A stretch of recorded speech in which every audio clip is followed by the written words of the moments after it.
اعوذ باللہ من الشیطان الرجیم بسم اللہ الرحمن الرحیم۔ اگر ہم انسانی فطرت کو دیکھتے ہیں تو انسانی فطرت یہ ہے کہ ہمیں لباس میں، ہمیں اپنے کھانے کی جو انواع ہیں اس میں مختلف قسم کی ویرائٹیز چاہیے ہوتی ہیں، چینج چاہیے ہوتا ہے تاکہ ہمارا دل اس کی طرف آمادہ ہو۔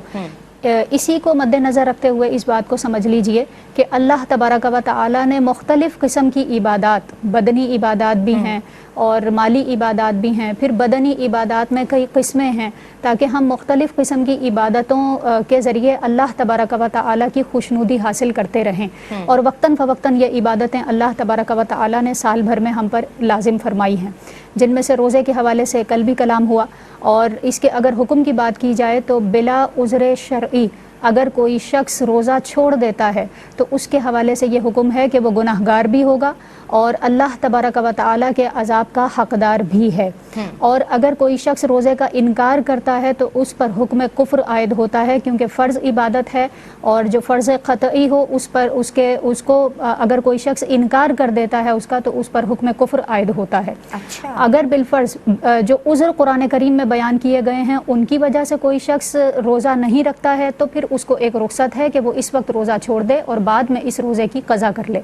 لیکن جیسا کہ میں نے عرض کیا کہ بلا عذر شرعی اگر کوئی شخص ایسا کام کرتا ہے تو وہ عند اللہ گناہگار بھی ہے اور اللہ تبارک و تعالی کی جانب سے عذاب کا حقدار بھی ہوگا۔ جس طرح روزے کے فضائل بیان فرمائے گئے ہیں اور کثرت سے فضائل بیان فرمائے گئے، جیسا کہ نبی کریم صلی اللہ علیہ وآلہ وسلم نے فرمایا کہ روزے کو خود پر لازم کر لو کیونکہ اس کی مثل کوئی عبادت نہیں ہے۔ اسی طرح فرمایا کہ ہر چیز کی ایک زکوٰۃ ہوا کرتی ہے اور جو جسم کی زکوٰۃ ہے وہ روزہ ہے۔ تو اسی طرح جب فضائل بیان کیے جا رہے ہیں اور اس کی ایک امپورٹنس بیان کی جا رہی ہے تو اسی کے ساتھ ساتھ ایک فرض عبادت ہونے کی وجہ سے اس پر وعیدات بھی بیان کی گئی ہیں، جیسا کہ نبی کریم صلی اللہ علیہ وآلہ وسلم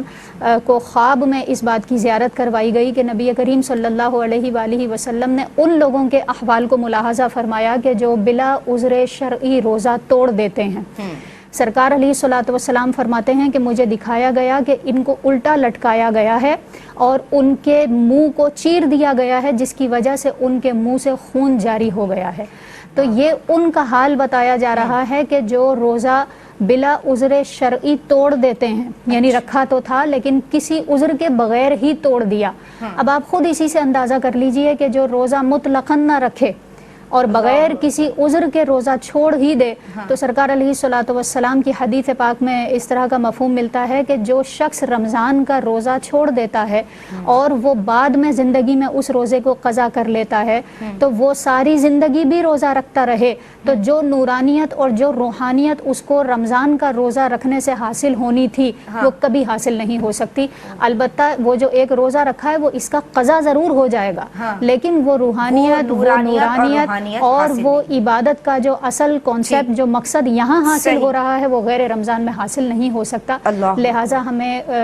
نہ صرف کوشش بلکہ اپنی طرف سے حتی الامکان یہی اپنے ذہن میں رکھیں کہ جب تک بالکل ایسی شدید بیماری نہ ہو کہ وہ ہم بالکل ہی روزہ رکھنے کے قابل نہ ہوں، اس وقت تک ہمیں اس عبادت کی جو ہے وہ قدر بھی کرنی ہے اور اللہ تبارک و تعالیٰ کے اس حکم کی بہت زیادہ محافظت کرنی ہے تاکہ اس طرح کے عذابات سے ہم محفوظ رہ سکیں۔